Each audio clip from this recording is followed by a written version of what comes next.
হাদিসের মধ্যে আছে। এরপরে আবু তালেব ইন্তেকাল করছে, মারা গেছে। মারা যাওয়ার পরেও নবী এবার বলতেছে, চাচা এবার আমি আল্লাহর কাছে আপনার জন্য ইস্তেগফার করব। যতক্ষণ আমার আল্লাহ আমারে নিষেধ না করে ততক্ষণ আমি আপনার জন্য, এবার যেহেতু আর আপনারে বুঝাইতে পারলাম না, এবার আল্লাহকে বলি, আল্লাহকে বলতে থাকি। এবার আল্লাহর নবী চাচার জন্য মাফ চাইতে শুরু করছে।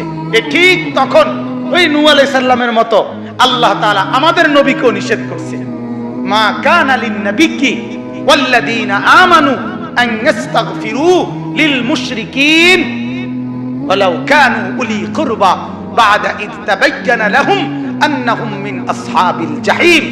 আল্লাহ বলেন, নবী আপনার জন্য উচিত হবে না, কোন ঈমানদারের জন্য উচিত হবে না, তার সবচেয়ে নিকটতম জন যদি কুফরি অবস্থায়, মুশরিক অবস্থায় মৃত্যুবরণ করে, তার জন্য আমার কাছে মাফ চাওয়া এটা আপনি এবং আপনার ঈমানদার অনুসারী কারো জন্য জায়েজ নাই, অনুমতি নাই।